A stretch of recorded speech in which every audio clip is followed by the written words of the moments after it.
Bienvenue sur Emotion Side Story, le podcast qui vous parle des classiques hollywoodiens au prisme des émotions.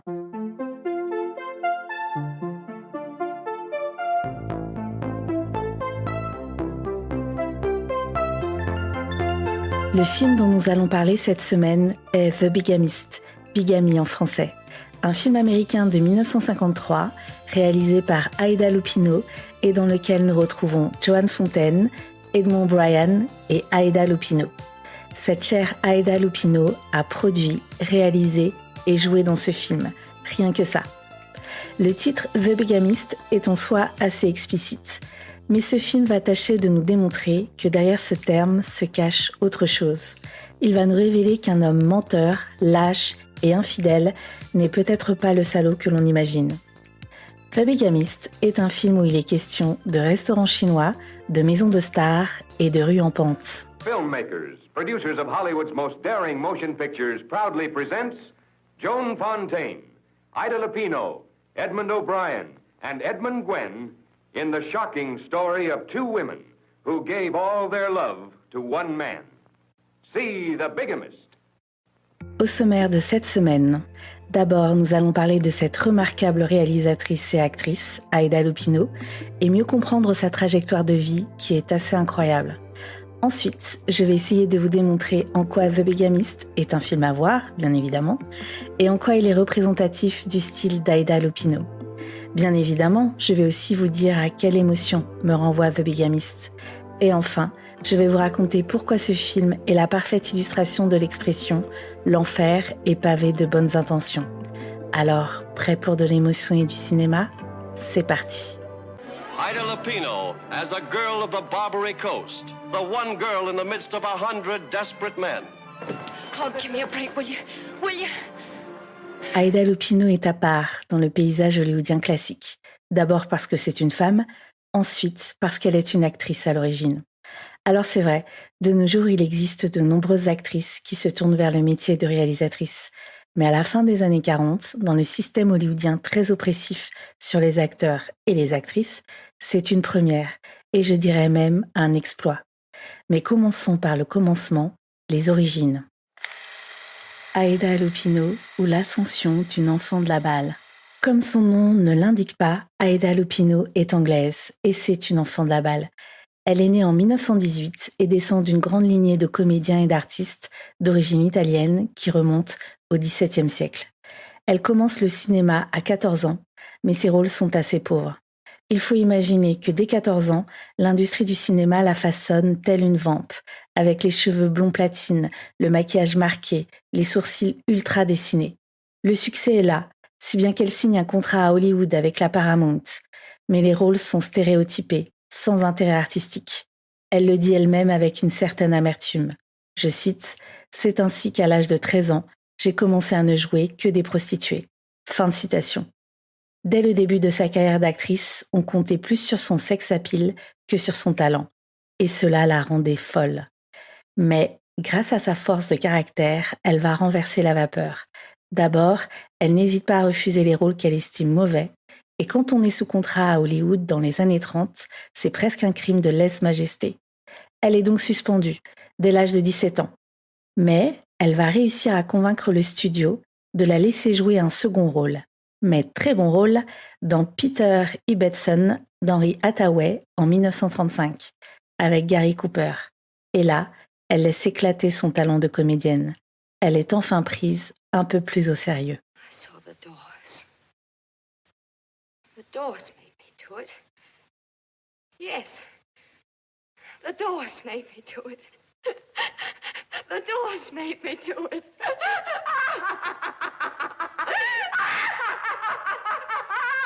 The doors made me do it. Matron, remove the witness. Vous venez d'entendre un extrait du film The Drive-by Night de Raoul Walsh, où Aida Lupino joue le rôle d'une femme qui va perdre la tête et avouer son crime. Cet extrait, où elle déclare que ce sont les portes qui l'ont poussée à tuer, donne un bon aperçu de son immense talent d'actrice. Aida Lupino, ou la comédienne sous-exploitée. Et à partir des années 40, elle va enchaîner les grands rôles. Pour beaucoup de cinéphiles, elle est surtout connue pour ses rôles de femme fatale dans The Drive-By Night, Une femme dangereuse en français, 1940, ou High Sierra, La Grande Évasion, 1941, deux films de Raoul Walsh. La décennie des années 40 représente l'apogée de sa carrière d'actrice. Et personnellement, je conseille le film Roadhouse, La femme aux cigarettes, un film de 1948 de Jean Negulesco. Une œuvre où elle impressionne dans le rôle d'une chanteuse amère et fatiguée. Elle fait preuve d'une sincérité et d'une présence inoubliable, sans oublier ses fabuleuses séquences chantées, avec sa voix éraillée par la cigarette qui donne des frissons.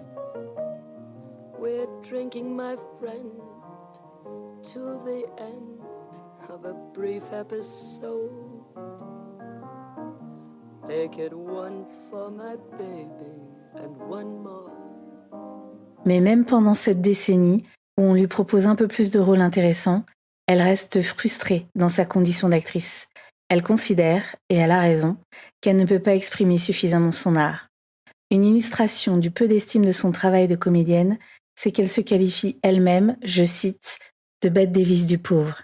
La réalité, c'est qu'elle est une grande actrice, qui était dans la même écurie qu'une autre grande actrice, Bette Davis, la Warner, pour ne pas la nommer, et que les bons rôles qui échouaient aux femmes étaient beaucoup trop rares. Mais pendant des années, elle écrit des scénarios, des nouvelles et même de la musique. Elle a une énergie intellectuelle débordante et elle n'hésite pas à poser des questions pendant les tournages, aux réalisateurs, en particulier Raoul Walsh, et aux techniciens, pour en savoir plus sur le travail de fabrication d'un film. Aïda Lupino ou La route vers l'indépendance. Cette immense soif d'indépendance et de création va peu à peu se concrétiser. En 1949, elle s'associe avec Collier Young, un jeune cadre de studio, un intellectuel, qui lui aussi veut sortir de la tyrannie du système hollywoodien. Tous les deux, ils vont lancer leur propre société de production indépendante, Emerald Production, qui va devenir The Filmmakers Production. Aïda Lupino devient donc productrice.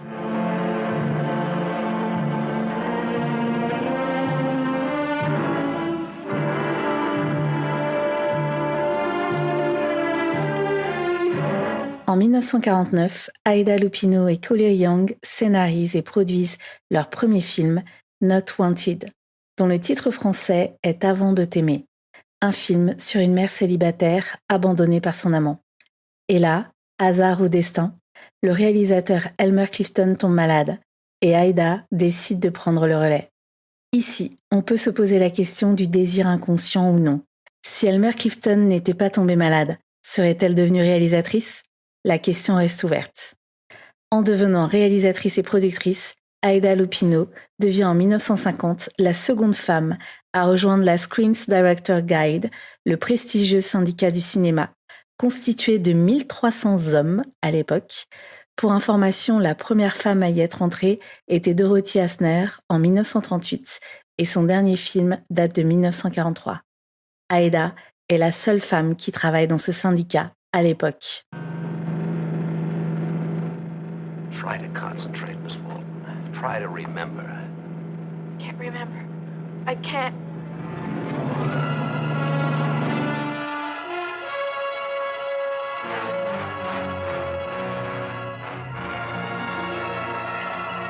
I ran away from home. I had to. Ce qui est intéressant, c'est qu'Aïda Lupino et Collier Young travaillent sur des thèmes réalistes, des thèmes du quotidien, mais qui ne sont pas pour autant faciles. Nous avons parlé du film Not Wanted, qui traite de la grossesse non désirée, mais nous verrons qu'il y en a d'autres. Pendant l'époque bénie de Filmmakers, qui dure peu de temps finalement, 4 ans, elle écrit, produit et réalise 6 films. Malheureusement, l'aventure de la production indépendante s'achève, du fait des derniers films qui fonctionnent moins bien. Aïda Lupino continue à tourner quelques films en tant qu'actrice, et non des moindres. Elle va notamment jouer pour Robert Aldrich avec The Big Knife, Le Grand Couteau, en 1955, et pour Fritz Lang, avec While the City Sleeps, La 5e colonne, en 1956. À la fin des années 50, Aïda Lupino va se remettre à diriger, mais pour la télévision cette fois. Elle va réaliser des épisodes pour des séries iconiques, telles que La 4e dimension, The Twilight Zone, Alfred Hitchcock présente, Le Fugitif, Ma sorcière bien-aimée et tant d'autres. Et comme Otto Preminger, dont je parle dans l'épisode 3 d'Emotion Side Story avec le film Laura, elle joue une méchante dans la série Batman des années 60 qui se nomme le Docteur Cassandra. Ah, Batman. I see you've decided to take a crack at us, but I've got your number. Alors qu'elle est morte dans l'oubli en 1995, le travail et le talent d'Aida Lupino en tant que réalisatrice commencent aujourd'hui à être reconnus à sa juste valeur. C'est une pionnière qui, à un très jeune âge, a su faire preuve de courage à une époque où les femmes qui ne se laissent pas faire sont ostracisées par l'industrie. Elle est un modèle pour les femmes du cinéma, aussi bien devant que derrière la caméra. Qu'est-ce qui rend Aida Lupino unique ? Pour moi, ce qui la rend unique, c'est qu'elle ne triche pas. Quand elle ne veut pas jouer un rôle qu'elle considère médiocre, elle ne le joue pas, quitte à être suspendue par les studios. Et cette intégrité, on la retrouve quand elle décide de faire quelque chose de sa frustration artistique en fondant une société de production où elle a le contrôle. D'une certaine manière, cette frustration l'a aidée à décupler l'envie et l'énergie de faire. Elle a ce courage de plonger. Ce qui caractérise aussi Aida Lupino est sa capacité d'observation, d'assimilation, qu'elle a acquise en tant qu'actrice, mais elle a eu l'intelligence d'utiliser ce don aussi dans son travail de réalisation et de scénariste. Elle a beaucoup observé les techniciens et les metteurs en scène pendant les tournages. Et enfin, elle ancre ses histoires dans la réalité sociale de son époque. Et c'est une position assez inédite, sachant que dans les années 50, l'Amérique est plutôt conservatrice. On est en plein macartisme, la paranoïa est à son comble. Pour ses 3 premiers films, elle choisit des sujets difficiles pour l'époque, avec des femmes pour personnages principales. On pense à la grossesse illégitime avec Not Wanted en 1949, le viol avec Outrage en 1950 et le handicap avec Never Fear en 1949. Elle a dû batailler avec la censure. Aida Lupino est la seule réalisatrice femme de l'âge d'or hollywoodien. Et elle est celle qui a eu la chance, pendant de trop courtes années, d'écrire, produire et réaliser ses films. Aida Lupino, la précurseur du cinéma indépendant. L'aventure Filmmakers débute en 1949 avec l'association d'Aida Lupino et de celui qui va devenir son mari, Collier Young. Ce qui est génial dans cette société indépendante, c'est qu'elle n'a pas froid aux yeux. Elle a déjà beaucoup d'ambition. Elle s'est même fendue d'une déclaration d'indépendance dont voici un extrait. Je cite : « En tant que producteur indépendant, nous devons explorer de nouveaux thèmes, essayer de nouvelles idées et découvrir de nouveaux talents dans tous les domaines. » What is it, honey? What's the matter? Oh, God, I feel so sick. What do you mean? What's wrong? I don't know. I just hurt all over in my head. Thank you. You're burning up. Come on, I'm going to take you to a doctor. Avec cet extrait, issu du film Never Fear, sur la maladie et le handicap, on comprend toute la philosophie d'Aida Lupino et de Collier Young. Il s'agit de s'emparer de thèmes délaissés en grande partie par le système hollywoodien de l'époque, à savoir des thèmes sociaux, on en a parlé précédemment, avec des personnages ordinaires, banals, souvent issus de la classe moyenne. Et on retrouve cette idée de travailler avec de nouveaux talents. Dans des films comme Not Wanted et Outrage, Aida Lupino emploie les jeunes premières Sally Forrest et Mala Powers. Un autre élément essentiel de Filmmakers, c'est que les films ont des budgets beaucoup plus bas que les productions hollywoodiennes classiques. On privilégie les décors naturels et d'ailleurs Aida Lupino dit elle-même qu'elle a inventé la nouvelle vague sans le savoir. Malheureusement, l'aventure s'achève quand Filmmakers fait faillite en 1954. Mais cette tentative d'indépendance et de positionnement sur des sujets peu ou pas encore défrichés par le Hollywood mainstream est extraordinaire. Pourquoi le film The Bigamist ?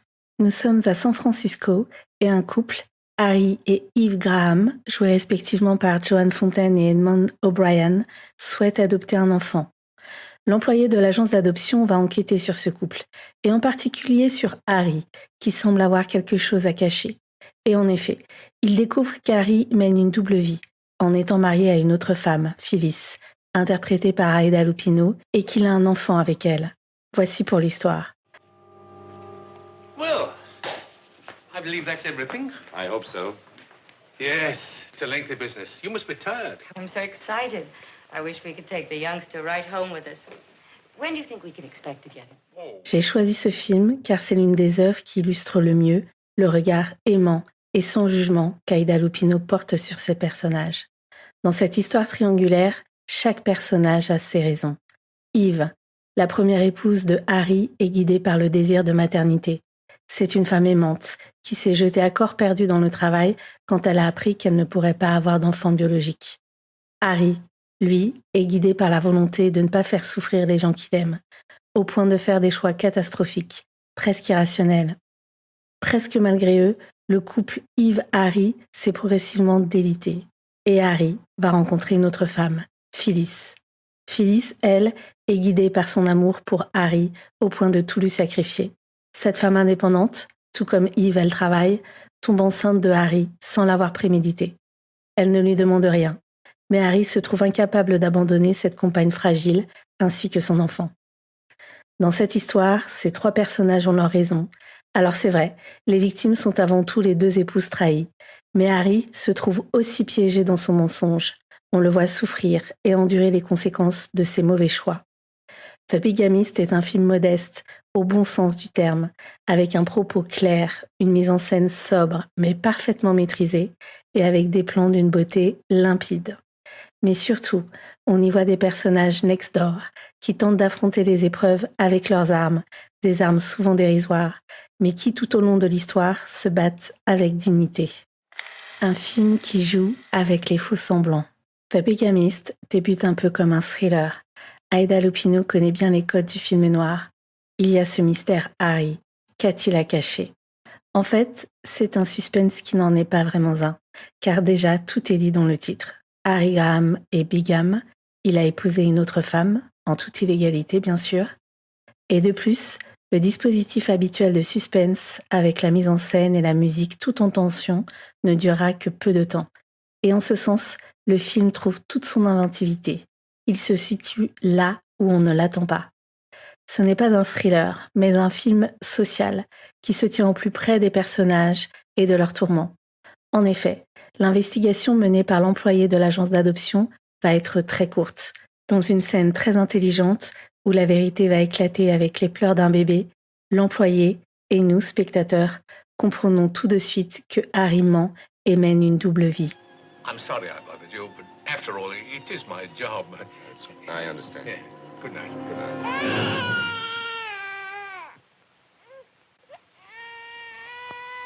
C'est ainsi que cette atmosphère de suspense se dissout d'elle-même et nous entrons dans la longue séquence de la confession, avec un Harry presque soulagé de tout dire.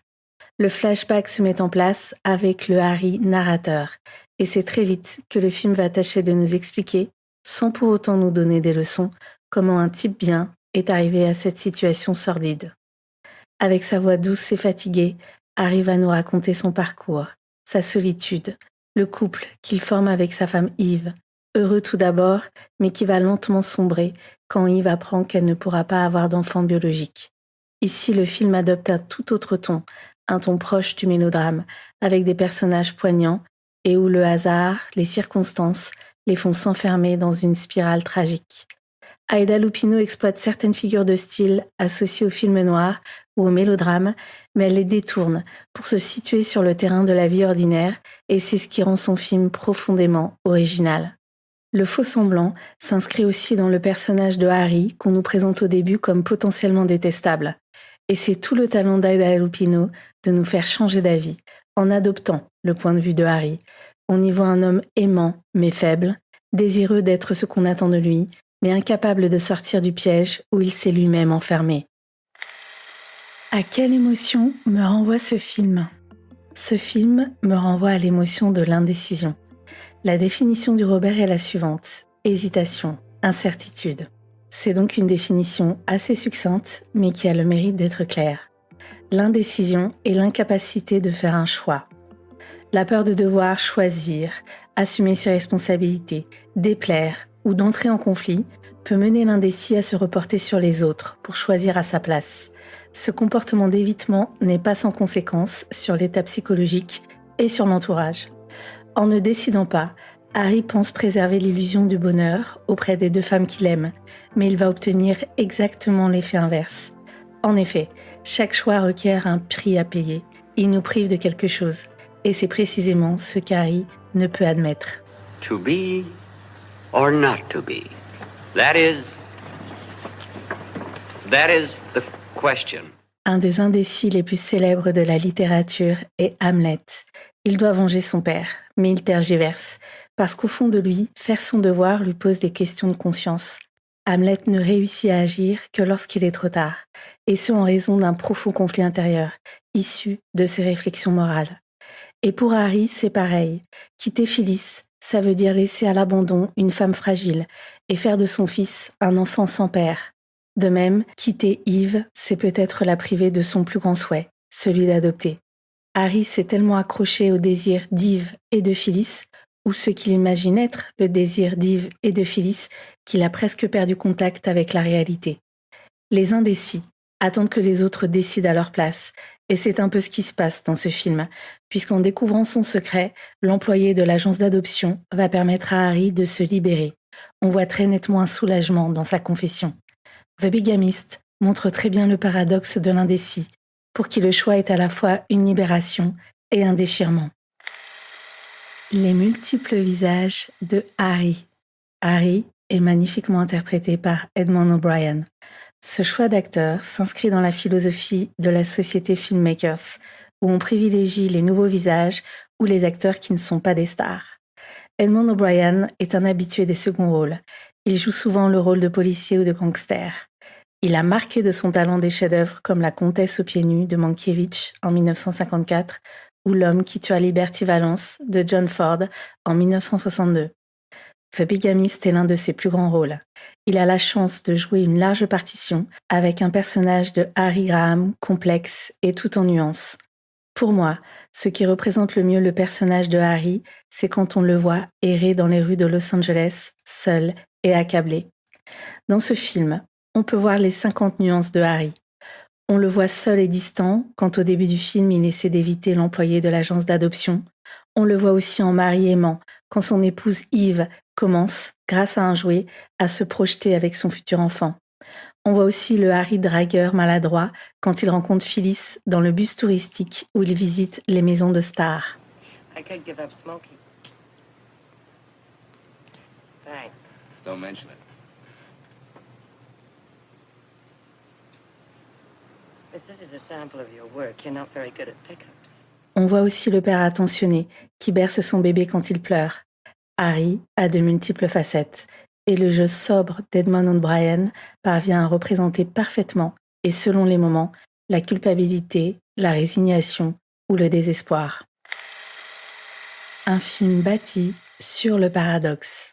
Dans ce film, on a presque l'impression que ce sont les circonstances plus fortes que sa volonté qui poussent Harry à devenir bigame. Le paradoxe prend forme aussi dans cette situation où Harry veut tellement protéger ses deux femmes qu'il en arrive à mener une double vie. On dirait que c'est la fatalité qui le mène dans cette situation intenable, comme par exemple quand il revoit Eve et qui lui demande implicitement de le sauver de l'adultère en lui proposant de passer plus de temps ensemble, ou quand il se décide à quitter Phyllis mais apprend qu'elle est enceinte et que sa grossesse se passe mal. Comme le dit un personnage du film, l'ironie tragique ou le paradoxe, c'est que Harry a souhaité être intègre en reconnaissant son enfant et en se mariant pour prendre soin de Phyllis. Et en faisant ce choix, qui peut sembler moral, il se met hors la loi, alors qu'en ayant Phyllis pour maîtresse, il n'aurait pas eu de problème. Et c'est ainsi que l'employé de l'agence d'adoption lui déclare, je cite, « Je vous méprise, et pourtant, j'ai envie de vous souhaiter bonne chance. » I can't figure out my feelings toward you. I despise you, and I pity you. I don't even want to shake your hand, and yet I almost wish you luck. Un certain reflet de la réalité. Un autre élément qui peut expliquer la justesse du film, c'est que les associés de Filmmakers, Aida Lupino et Collier Young, et qui se sont mariés, puis séparés en 1951, ont peut-être mis quelque chose de leur vie intime dans ce film. Et c'est d'autant plus troublant que l'autre actrice du film, Joan Fontaine, va se marier dans la vraie vie avec Collier Young en 1952, c'est-à-dire juste avant le tournage du film The Bigamist. Les deux associés ex-époux, semble bien connaître les petites fissures du quotidien qui semblent anodines au départ, mais qui peuvent séparer un couple pour de bon, et on peut supposer que cela a pu nourrir le film. Malheureusement, c'est l'échec commercial de The Bigamist qui met fin à leur société de production Filmmakers. Le triangle de la douceur. The Bigamist va à l'encontre du modèle classique de l'infidélité, et c'est ce que j'appelle le triangle de la douceur. Il n'y a pas de haine ou de rancœur entre les trois protagonistes comme on pourrait s'y attendre. D'ailleurs, la scène de fin est particulièrement émouvante, car elle est totalement ouverte. Elle laisse au spectateur la liberté de se faire son opinion et d'imaginer la conclusion pour nos trois personnages. Et ce que nous montre aussi cette fin, c'est le regard échangé entre nos trois protagonistes qui laisse présager un espoir de cicatrisation. Dans ces films, et en particulier dans The Bigamist, les femmes sont indépendantes. Elles travaillent pour gagner leur vie. Et de l'autre côté, on nous propose un modèle d'homme assez inédit pour l'époque, avec un Harry Graham décrit avec sensibilité et nuance. Ce que je retiens, c'est l'amour contagieux d'Aida Lupino pour ses personnages, qui ne sont pas des héros, mais des gens ordinaires, souvent blessés, mais qui se battent pour s'en sortir. Merci de m'avoir écouté. Si vous avez aimé, n'hésitez pas à vous abonner et à partager autour de vous. Si vous avez des idées de films que vous aimeriez que l'on aborde, dites-le moi en commentaire. En attendant, on se retrouve la semaine prochaine pour un nouvel épisode de Emotion Side Story. D'ici là, n'oubliez pas de plonger dans le bain des émotions et du cinéma.